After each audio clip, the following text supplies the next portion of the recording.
Une fois qu'on a bien défini l'importance d'avoir une idée claire du nombre de conversions que génère votre site et l'importance de savoir votre taux de conversion, évidemment, la prochaine question, c'est comment on vient mesurer efficacement les conversions sur votre site web. Bien, pour 90% d'entre vous aujourd'hui dans la salle, ça devrait tourner autour de ces deux grands éléments-là. OK, donc soit générer un formulaire en ligne, soit essayer de mesurer les appels qui vont être générés à partir de votre site web. Donc, c'est essentiellement les deux grandes choses qu'on veut mesurer pour avoir une idée claire des performances de notre site. Dès qu'on parle d'une action qui se passe sur le site web, c'est généralement très facile à venir mesurer. OK? Donc, si vous avez un outil d'analyse web, normalement, ça devrait être quelque chose comme Google Analytics qui est installé sur votre site. C'est très simple de venir mesurer les actions qui vont se passer à travers votre site et pouvoir on dit en anglais, les taguer pour en faire des conversions dans Google Analytics. Donc, vous n'avez qu'à demander aux gens qui sont responsables de votre site de venir mesurer l'envoi de formulaire, de les rentrer dans Google Analytics. Ça prend en général une demi-heure, une heure à faire. C'est assez simple. Pour ce qui est des appels, c'est définitivement plus compliqué, plus complexe, mais c'est important si on veut vraiment avoir un portrait global de l'équation. Aujourd'hui, il existe plusieurs différentes solutions de call tracking assez abordables et la façon que ces outils-là fonctionnent, dans le fond, c'est qu'ils vont vous générer un numéro de téléphone unique qu'on va mettre sur le site web dynamiquement. Lorsque quelqu'un va faire un appel sur ce téléphone-là, l'outil va rediriger l'appel vers votre numéro d'entreprise, donc vous n'avez pas évidemment besoin de changer de numéro, mais en transférant l'appel, il va aussi lancer un appel à notre outil d'analyse web, donc Google Analytics, et on va pouvoir capturer l'appel qui a effectivement été généré par votre site web. Donc, c'est une solution beaucoup plus élégante, beaucoup plus fiable aussi que d'avoir, par exemple, à demander aux gens qui sont responsables de répondre au téléphone chez vous, parce qu'évidemment, la nature humaine étant ce qu'elle est, il peut y avoir des oublis, etc. Donc, ça ne sera jamais aussi fiable que d'installer une solution de call tracking. C'est très abordable, ça peut varier entre 10 et 50 $ par mois, dépendamment du volume d'appels que vous générez actuellement. Mais je trouve que c'est pas très cher payé pour le niveau d'intelligence d'affaires supplémentaire que ça va vous permettre d'avoir grâce à un outil comme celui-là. Donc, une fois qu'on a bien tagué notre site, qu'on a installé une solution de call tracking, on serait capable normalement d'avoir ces données-là qui rentrent directement dans notre outil d'analyse web. Donc ça, c'est simplement un screenshot d'un outil comme Google Analytics. Et j'ai highlighté pour vous les points importants que toute personne dans la salle devrait vraiment avoir une idée très claire. Là. Donc simplement, ce que vous voyez, la première colonne, ça va être les visites. La deuxième colonne highlightée, ça va être on va prendre ça pour un oui. Bonjour tout le monde, merci d'être venu en grand. Qui est envoyé sur le site web. Donc, tout le reste, ce que vous voyez là, le temps passé sur le site, le taux de rebond, le nombre de pages vues par visite, tout ça est extrêmement secondaire par rapport aux métriques primaires qui sont visite, conversion, taux de conversion. Vous devriez vraiment obséder là-dessus pour avoir une idée très claire des performances actuelles de votre site. Donc, maintenant qu'on a vu comment mesurer plus efficacement les conversions qui arrivent sur votre site web, évidemment, la prochaine question, comment on vient améliorer le taux de conversion? Comment on rend notre site web plus pertinent et même qu'avec le même nombre de visites, je vais pouvoir en convertir un nombre supérieur et ainsi générer plus de revenus grâce à mon site web? Évidemment, c'est moitié art, moitié science. Il n'y a pas de réponse très claire, mais j'aimerais ça qu'on regarde aujourd'hui 5 grands principes qui vont vous permettre là, de simplement faire des petits changements sur votre site qui devraient pouvoir les augmenter un peu votre taux global de conversion. Donc, on a défini ensemble les 5 grandes étapes. La première que j'aimerais regarder avec vous, c'est comment définir clairement votre proposition. La deuxième, ça va être l'utilisation évidemment de vraies images. La troisième, ça va être la règle du nous versus vous. La quatrième, l'importance des preuves sociales. Et le cinquième, ça va être un survol très rapide, malheureusement, du marketing automatisé. OK, le premier point, donc définir clairement votre proposition. Bien, c'est un réflexe que la majorité des entrepreneurs ont. Hein? On veut, par exemple, sur la page d'accueil de notre site, on a tous une tendance naturelle à vouloir expliquer l'ensemble des services qu'on offre, à vouloir toucher le plus grand nombre de gens possible, donc à vraiment faire à ratisser le plus large possible. Mais plus on fait ça, moins on reste pertinent pour la cible primaire qu'on veut cibler. Donc, plus on parle à tout le monde, moins on parle efficacement à la cible primaire. Donc, au contraire, je vous recommanderais d'être extrêmement targeté dans votre message, et spécialement sur votre page d'accueil. Donc, je vous donne un framework simple que vous pouvez utiliser. Donc, nous offrons un produit et service. C'est quoi l'adjectif unique de votre produit et service et à quelle cible vous vous adressez. Et ça, vous devriez, donc quand la personne arrive sur votre page d'accueil, ça devrait être immédiatement clair. Parce que aujourd'hui, sur le web, le temps d'attention des individus est extrêmement réduit. Donc, si ce n'est pas immédiatement clair ce que vous offrez et à qui vous l'offrez, bien, les gens ils vont partir de votre site puis vous les avez perdus à jamais. Donc, pour illustrer un peu l'importance d'être extrêmement clair au premier coup d'œil sur votre page d'accueil, j'aimerais ça faire un test avec vous. OK? Je vais vous montrer une page d'accueil pendant 3 secondes et après ça, je vais vous poser des questions par rapport à cette page d'accueil. Vous êtes prêts?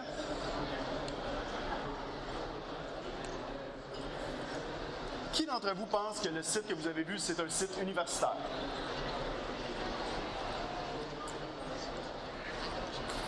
Donc, si on regarde un peu plus attentivement le site, c'est à peu près le temps d'attention normal qu'un visiteur. Bon, peut-être un peu moins, mais ça vous illustre quand même bien l'importance d'être clair.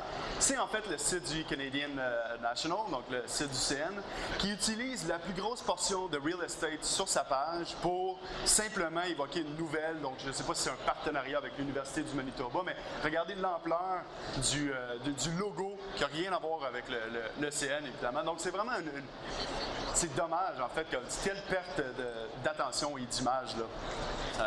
Donc, disons, ça, ce serait le mauvais exemple. Je vais vous en faire un autre 3 secondes. Qui d'entre vous pense que la compagnie est dans la construction de cave à vin? Donc, évidemment, c'est un site qu'on a fait pour un client. Donc, ici, ce qui est intéressant, donc évidemment, on utilise une image qui exprime évidemment la nature du produit, du service, mais on va même plus loin en étant extrêmement défini dans le titre principal qu'on va utiliser sur l'image.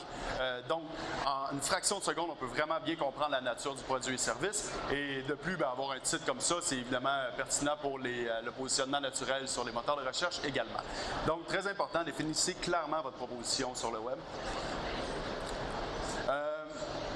Au niveau des images, je pense qu'en 2015, il y a une fatigue généralisée au niveau des images de banque d'images. Okay? Ça a été vu, revu, réutilisé. Puis je pense qu'aujourd'hui, avec la technologie d'aujourd'hui, on peut prendre d'excellentes photos sur le web avec un simple iPhone, un bon éclairage. Donc, il n'y a plus vraiment d'excuses à utiliser ce type de banque d'images-là.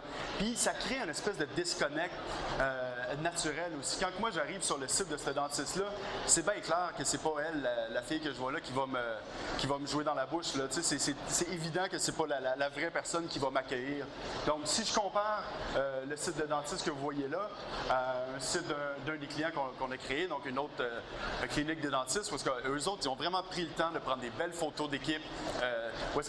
Donc, il y a vraiment un peu une connexion émotive qui se fait un petit peu plus naturellement. Donc, c'est vraiment clair. C'est les gens qui vont me servir quand je vais aller à la clinique. Donc, ça ne coûte pas assez cher à faire aujourd'hui un bon shooting photo pour pas se donner la peine justement d'aller jusque-là pour vous démontrer un peu, vous, votre vraie image au sein de vos visiteurs potentiels. OK. La troisième règle, c'est la règle du nous versus vous.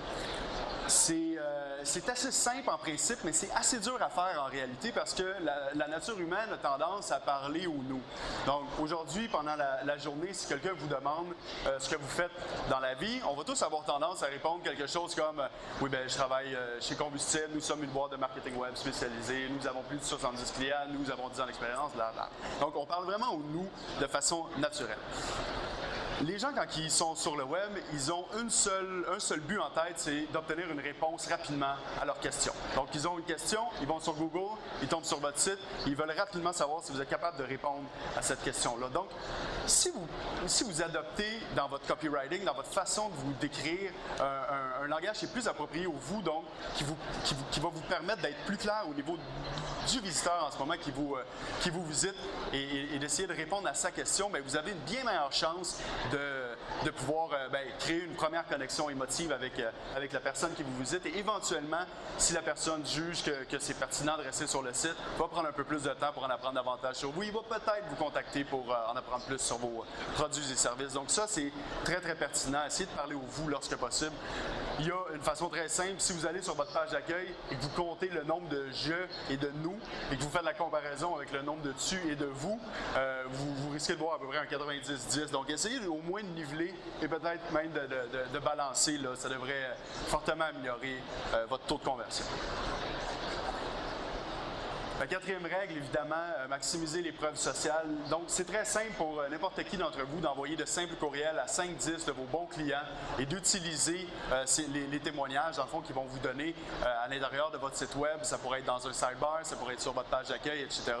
Il y a plusieurs études qui ont vraiment démontré que d'avoir des témoignages de vrais clients, évidemment, va venir aider votre taux de conversion. Même principe si vous faites partie d'ordre ou d'organisation, utilisez les logos sur votre site web. Si vous avez une page Facebook avec un certain nombre de fans, vous pouvez encore une fois utiliser la boîte Facebook, le mettre sur votre site web pour démontrer que vous avez une audience. Si vous avez 5-10 fans, attendez peut-être encore un peu avant d'utiliser la boîte, là, pour avoir une preuve un petit peu plus imposante. Mais donc, ces éléments-là ont vraiment été prouvés pour venir améliorer, pour venir vous crédibiliser en tant qu'entreprise. Vous démontrez aux visiteurs qui sont sur votre site web, j'ai une compagnie, j'ai déjà des clients, et ça aide à maximiser la conversion. Le cinquième point pour améliorer les performances de votre site, ça va vraiment être un survol rapide. Donc, j'aimerais ça parler rapidement du marketing automatisé. Donc, évidemment, c'est large. Si vous en avez sûrement déjà entendu un peu parler, c'est définitivement très hot en ce moment sur le web. Puis, j'aimerais ça vous démontrer un exemple simple qu'on a fait pour un de nos clients. Puis, peut-être que ça va vous donner des idées pour voir comment vous pourriez implanter ce type de mécanisme-là à l'intérieur de votre site web pour venir augmenter les performances.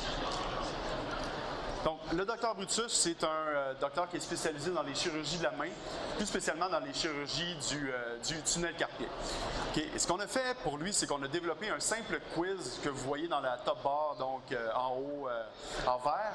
Simple quiz d'autodiagnostic. Donc, les gens, ils cliquent là-dessus, ils vont être amenés à un simple quiz de quelques questions.